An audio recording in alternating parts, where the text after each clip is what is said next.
Good morning from the UK, Justin Lewis, Amadale Capital. How you doing, Justin? You okay? Yeah, I'm good. Your RNS today, your update, was acquisition of high-grade Coarse Flake Graphite project. Can you talk about it? In Tanzania, yeah, definitely. So we've entered into a heads of terms to acquire this Mahenge Luandai graphite project in southeast Tanzania, which we're very excited about. As well as, one of the big things that is very interesting about the whole thing is the fact that it gives us exposure to the commodity graphite, which we think has is a very interesting commodity, which you're seeing a lot of anticipated demand for over the coming years, and that's demand driven principally because it's one of the key raw materials in a lithium-ion battery, which is what is used in electric cars, for example, and also as storage batteries for renewable energy. So I don't know if you read about things like Tesla and the big battery factory they have, and what they're producing are these lithium-ion batteries, of which graphite is one of the key raw materials, along with lithium as well. So by having exposure to that, we think is it is a great opportunity, and being able to acquire what is really quite an advanced project at a good price and give us that exposure is good news. It's the market seems to be going that way as well. You look at the resource markets, the electric car, it seems to be picking up that market. The companies I talk to do with graphite and lithium and stuff. So is that the reason it's attractive?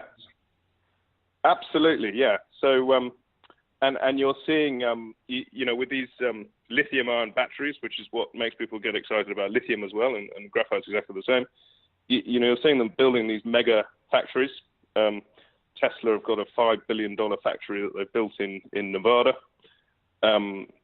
which is expected to be at sort of full production in 2020. And then you've got VW, I think, have recently announced an $11 billion factory. So all these things are going to drive enormous amount of demand for graphite, or anticipated to drive big demand for graphite. And certainly, if you look at the quoted companies in Australia that have graphite projects, I don't think there are many examples of them actually in London. So we think it's quite interesting that we're able to provide people exposure to graphite. But the Australian listed companies involved in graphite have gone up enormously in value. And the project that we've acquired is actually next door to two Australian listed companies. One's called Kibaran Resources, which has a market capitalization of about I think it's about £20 million, equivalent to £20 million, and that has a resource on it of 23 million tons of graphite, which we're very hopeful of proving up a resource at least that big, if not quite a lot bigger. Next door is another one called Black Rock Mining, which has a resource of 131 million tons of graphite. Now, so we think there's a lot of opportunity to add value here very quickly. That was the next question I was going to ask you, actually, because I was going to say to you, you've got, around your new projects, you've got significant companies. Are you expecting a similar mineralization within your license area? Can you answer that question? Yeah, absolutely, and it's all the same stuff. So and it's all sort of linked in the same system. So we absolutely, and we know the graphite's there because this property that we bought has already had some drilling done on it. It's had quite extensive sort of surface work done on it, and then has also had 3 drill holes completed in it, which have demonstrated quite high-grade graphite, so up to sort of it's called 21% total graphite content is the way it's measured. So in graphite terms, the samples range from sort of 13%, 24% graphite content, yeah, which is quite high compared to if you look at a lot of the graphite projects around. The other thing that's important with graphite is the size of the flake, and again, this has coarse, large flake graphite, which is good quality. So, and I think the other thing just to say is that the projects around that they provide a very good example of how one can develop these projects again without spending a huge amount of money and add a lot of value. So a fairly you don't have to undertake a huge drill program to prove up the resource, and if you can combine that with some marketing agreements, then you can create a lot of value very quickly. The question people are asking as well is, what's your development plans and how do they sit beside your gold project in the Democratic Republic of Congo in your portfolio? Yep. So with the graphite, the development plans will be we're just putting together an exploration program at the moment, but that will include some drilling and detailed mapping, which will take place over the coming months. It's something that we can do relatively quickly. And alongside that, we'll also start talking to potential customers as well for the project.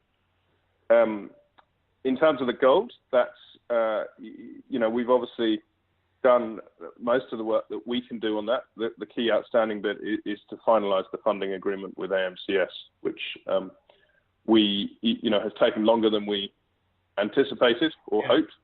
However, we're continuing to work with them, and we remain hopeful that we can do that in the relatively near future. So the question I'm being asked as well, if you can answer it, obviously you guys are going after this, so this must be a feasible project, even though the length of time you're taking to get there. In terms of the gold project? Yes, sorry, I apologise. Yes. It has a feasibility study on it, and yes, we do believe. I mean, it clearly has its challenges. It's in the Congo, which is not always the easiest places to operate, but again, it's right down in the southwest corner, so it's sort of right down on the border with Zambia. But it is we think it is a good project that can deliver near-term cash flow at a relatively low capital cost. So we think it's an attractive project. Obviously we spent 2 years putting it all together, and we just need to get over this final hurdle of getting the funding in place, so we can commence building it.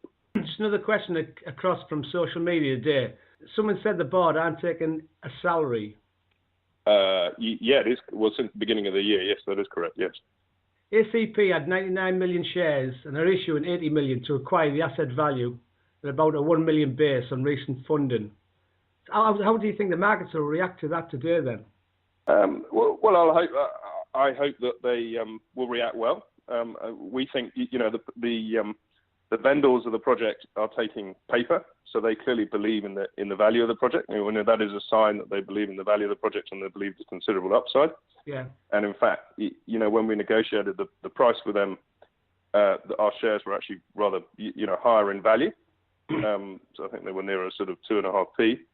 So they're still sticking with the course. So I think the opportunity. I really think that graphite as a commodity is an enormously interesting and exciting space to be in. And if you look at the value of very similar projects on other quoted exchanges, they are way in excess of what we've paid for this. So I think there is an enormous upside in terms of shareholder value for these projects. And you certainly I hear in London that there has been a lot of interest in lithium projects. And these are all, graphite is driven by exactly the same economics and the economic drivers of it being a raw material for lithium-ion batteries, and it's a critical raw material in the lithium-ion battery. We put a presentation out on our website today, which goes into quite a lot of detail into the graphite market. So I think there's enormous upside, and you can look at companies like Syria Resources, Magnus Resources, Volt Resources, all of which have now have market capitalizations which were about the same size as Amadale, less than, Magnus Resources I think 18 months ago would have had a very small market cap. Today it's worth over $200 million, 200 million pounds even. Sorry. Good grief. Well, the market's definitely that's for sure. Do you know what I mean, Justin? Because like you say, you look around now, especially going back to the electric vehicle situation and everything there, and that just seems to be the buzzword at the moment, to be honest, for the next decade or so. Yeah, I agree. Well, I think both electric vehicles is on the one hand. So I won't. I don't know about you, but I see more and more electric vehicles on the road, and I'd be very surprised if we're not all driving electric vehicles in 5 years. So, and they all need big batteries. The other huge growth in batteries is for people to put batteries on in their houses or on the wall of their garage, so that they can store energy that they've generated, renewable energy, which you've generated either from solar power. Yeah. Maybe not so easy in the UK, or other smaller domestic things, or even if you just buy power at night when it's cheaper and store it up and then use it during the day. So those, people anticipate enormous growth in those batteries, and it's these sort of different things like graphite that are used. There's also there are other uses for graphite. Another very interesting use of it is in the production of graphene. Which is often called the next sort of wonder material, and that's where you can it's only one atom thick, graphene. Sorry, I beg my pardon, and that makes it has big uses in computer chips, laptops, lasers, and things like that. So there's quite a lot of it's a commodity which has got much more attention, and there's an expanding use for it, and that's the key thing with these is that particularly all these commodity projects is that if there's real demand for the product, then the price will go up, and then the people who own the stuff in the ground, the value of that will go up as well. Yeah, that's very true. That's very true. I've got to say thanks very much, Justin, for taking time to talk to LEC Share Talk. 9 AM in the UK here, but I know obviously you're going to have a busy day, no doubt. Yes, well, it's getting to the end of my day actually. It's whatever it is, 6 o'clock here in the evening. All right. So hopefully, won't have too busy an evening. But it's all good. Well, thank you very much for having me on. It's a pleasure, and please keep in touch.